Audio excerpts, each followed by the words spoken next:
بسم اللہ الرحمن الرحیم۔ آج کافی عرصے کے بعد ویورز میں لائیو آ رہا ہوں۔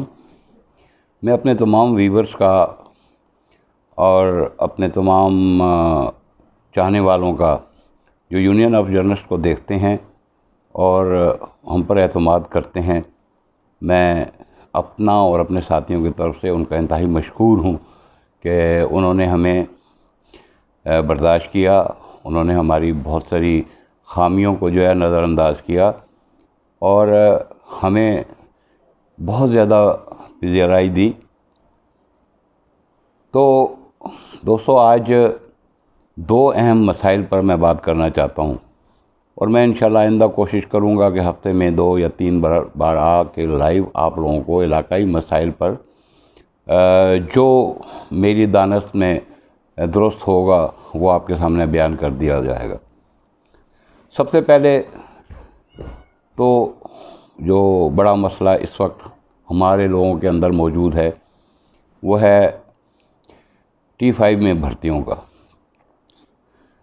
مجھے کچھ چیزیں زیادہ بہتر انداز میں آپ لوگوں کو سمجھا سکتا ہوں، کیونکہ میں خود ان کمپنیوں کا حصہ رہا ہوں اور ان پروجیکٹس میں نے لگ بھگ 15 سے 18 سال کام خود کیا ہوا ہے۔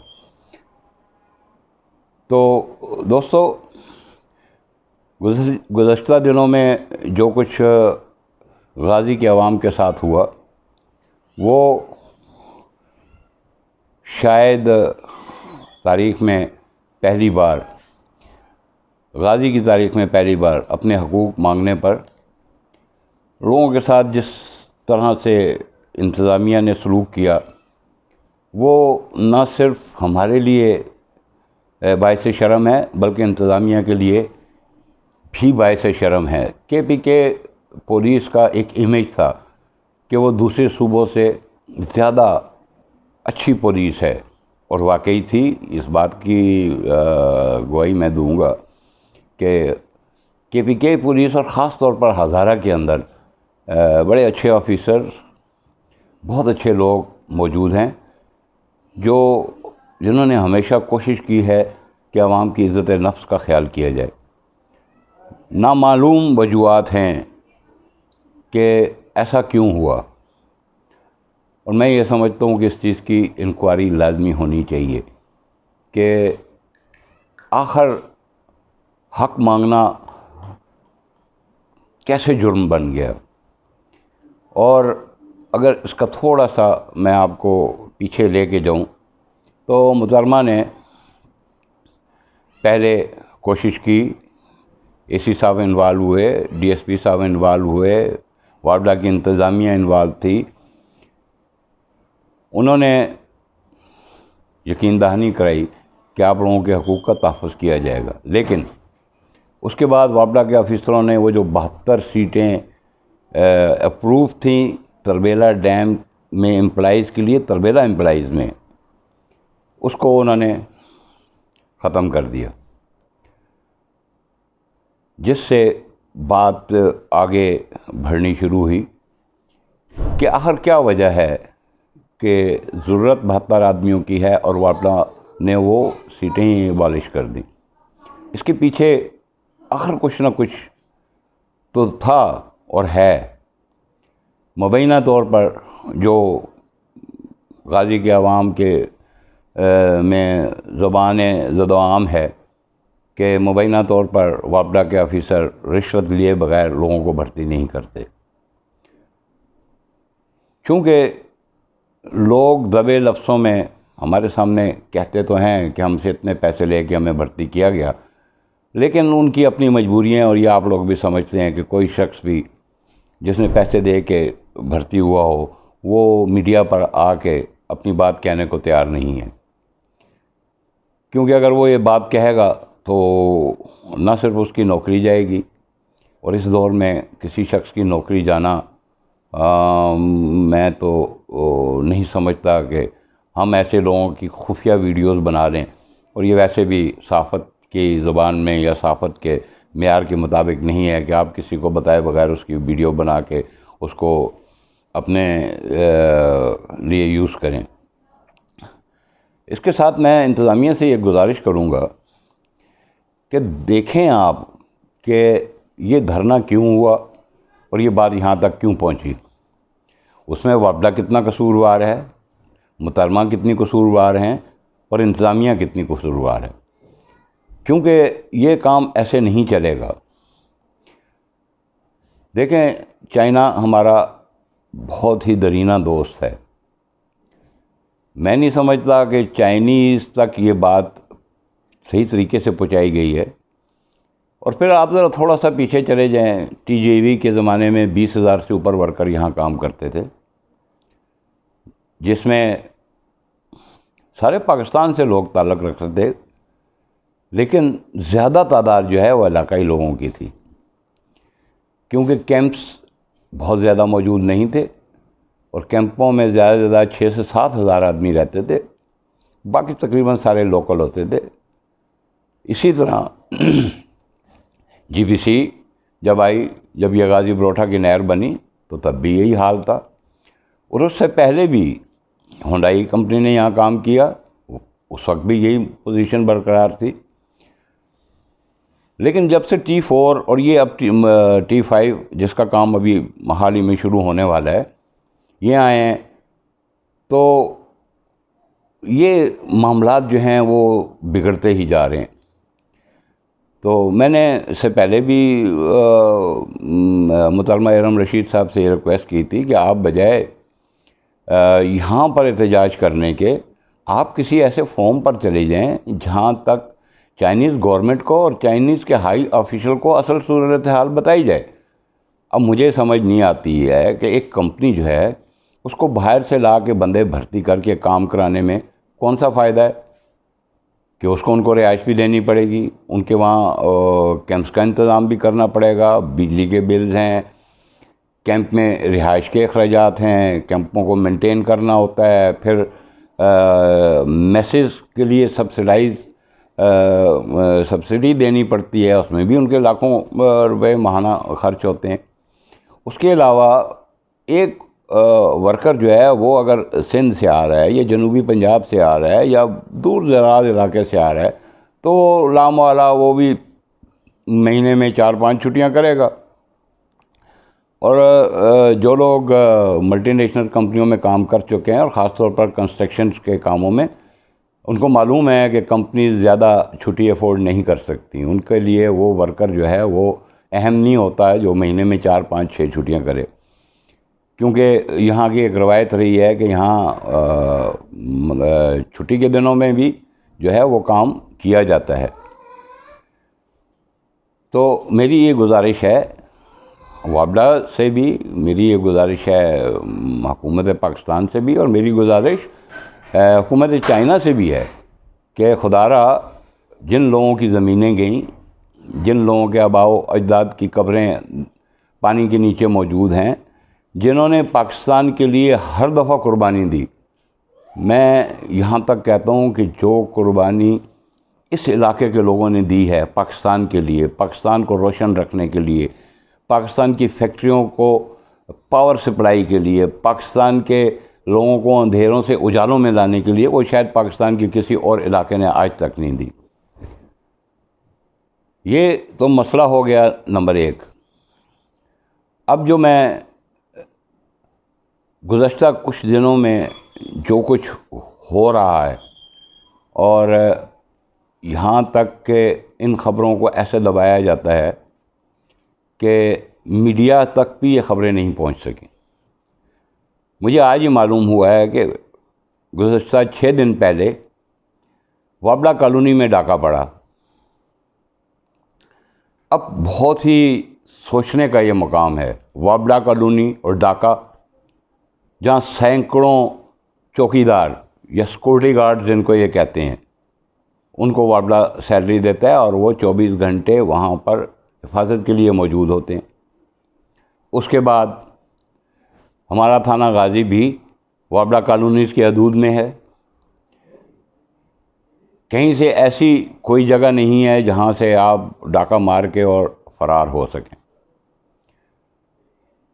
سب سے بری بات جو ہے، جو آپ لوگوں کے اور انتظامیہ کے توجہ کے لیے میں کہہ رہا ہوں، کہ ایک اکیلی عورت عشاء کے وقت چہل پہل ہوتی ہے، لوگ اپنے گھروں میں نہیں جا کے سوئے ہوئے ہوتے. عشاء کے وقت کھڑکی دروازے توڑ کے ایک ڈاکو کا اندر داخل ہونا، گن پوائنٹ پر، اور چھرا اس خاتون کے گلے پر رکھ کے سب کچھ لوٹ کے لے جانا. یہ واپڈا آپ کو شرم تو نہیں آئی ہوگی؟ ایس ایچ او صاحب، آپ کو بھی اس پر شاید دکھ نہ ہوا ہو، لیکن اگر واپڈا کالونیز کے اندر بھی عوام غیر محفوظ ہے تو یہ میرا خیال میں قابل قبول نہیں ہے. 6 دن میں آپ نے کیا کیا؟ یم صاحب آپ نے کیا کیا؟ ایس ایچ او صاحب آپ نے کیا کیا؟ باتیں کر لینے سے تو مسائل حل نہیں ہوتے. تو خدا را لوگوں کی جان و مال کا حفاظت کرنا آپ کے فرائض میں شامل ہے. اگر آپ اپنا فرض پورا نہیں کر سکتے تو آپ کو یہاں رہنے کا کوئی حق حاصل نہیں ہے. پولیس کے لیے یہ چھوٹے موٹے ڈکیتیاں اور ڈاکو پکڑنا یہ کوئی بہت بڑا مسئلہ نہیں ہے، لیکن کچھ چیزیں ایسی ہیں جو غور طلب ہیں. جناب جی ایم صاحب، آپ کی کالونیز میں اللیگل لوگ، پرائیویٹ لوگ کیوں رہتے ہیں؟ آپ جواب دیں. آپ جواب دیں کہ وہ لوگ کس طرح یہاں پر کرائے کے مکانوں میں رہتے ہیں، اور کون ان کو یہ مکان کرائے پر مہیا کر رہا ہے. کیا آپ کو معلوم نہیں ہے؟ آپ کی اجازت کے بغیر دیے جا رہے ہیں. بہت ساری ایسی باتیں ہیں جو میں نہیں کرنا چاہتا، لیکن مجبوری ہے. آخر ہم کب تک چپ رہیں گے؟ اگر باقی چپ ہیں اور ان کو یہ توفیق نہیں ہے تو میرے ساتھ تو یہ معاملہ نہیں ہے. مجھے تو جو بات پتہ لگے گی وہ میں سرے بازار کہوں گا، کہتا رہا ہوں اور کہتا رہوں گا. اس لیے اس خاتون کو جو اکیلی گھر میں موجود تھی، اللہ نے اس کی عزت کو محفوظ رکھا. اللہ عزتیں محفوظ رکھنے والا ہے. کل کلاں ہم لوگ بھی یہاں رہتے ہیں، ہمارے بچے بھی گھر میں اکیلے ہو سکتے ہیں، آپ کے بچے بھی اکیلے ہو سکتے ہیں. جی ایم صاحب، آپ کے گھر میں یہ واقعہ ہوا تھا تو آپ کیا کرتے؟ کتنے سیکورٹی گارڈز آپ نے معطل کیے ہیں؟ اس کے ارد گرد کے سیکورٹی گارڈز کے بچوں کو تھانے کیوں بلایا گیا ہے؟ آخر کوئی وجہ تو ہے. پولیس بیوقوف تو نہیں ہے کہ وہ سیکورٹی گارڈ کے بچوں کو بلاتی ہے. وجہ کیا ہے؟ آپ لوگوں نے جو لوگ رکھے ہوئے ہیں، جو پالے ہوئے ہیں اندر، اگر ان کی حرکات یہ ہیں اور آپ ان پر کنٹرول نہیں کر سکتے ہیں تو جی ایم صاحب آپ کو بھی یہاں نہیں رہنا چاہیے. آپ بھی واپس سندھ چلے جائیں. میں کوئی کسی سندھی کا مخالف نہیں ہوں، نہ کسی پنجابی کا مخالف ہوں، نہ کسی پٹھان کا مخالف ہوں، لیکن آپ لوگوں کی نااہلی مجبور کرتی ہے. آپ لوگوں کے کردار، آپ لوگوں کی یہ ساری چیزیں، یہ کب تک لوگ مخفی رکھیں گے؟ کب تک اس پر پردہ ڈالتے رہیں گے؟ خدا را ان چیزوں کو درست کریں. 24 گھنٹے کے اندر اندر وہ ڈاکو پکڑا جانا چاہیے. آج 6 دن گزر گئے ہیں. کون سا کام نہیں ہو سکتا؟ آج اتنی ترقی ہو چکی ہے کہ کوئی چیز جو ہے وہ مخفی نہیں رکھی جا سکتی۔ ابھی تک کیا کیا آپ لوگوں نے؟ خاتون کا موبائل بھی ڈاکو لے گیا، کیوں آج تک نہیں پکڑا جا رہا؟ جی ایم صاحب، آپ کے گھر میں اگر یہ ڈاکہ پڑا ہوتا تو اس وقت تک تمام محکمے حرکت میں آ چکے ہوتے۔ کیوں؟ اس لیے کہ آپ کے پاس طاقت ہے، آپ بڑے آفیسر ہیں، اس لیے ایک عام ورکر کی کوئی حیثیت نہیں ہے، اس کی کوئی عزت نہیں ہے، اس کا کوئی مقام نہیں ہے۔ اور یاد رکھیں، یہی چیزیں جو ہوتی ہیں وہ انقلاب کا پیش خیمہ ہوتی ہیں۔ آپ لوگوں کو اپنی ڈیوٹی کرنی چاہیے، آپ اپنے فرائض کو ادا کریں تاکہ آپ کے سبارڈینیٹس سکھ کا سانس لے سکیں، وہ آپ کی عزت کریں، وہ آپ کی تعریف کریں۔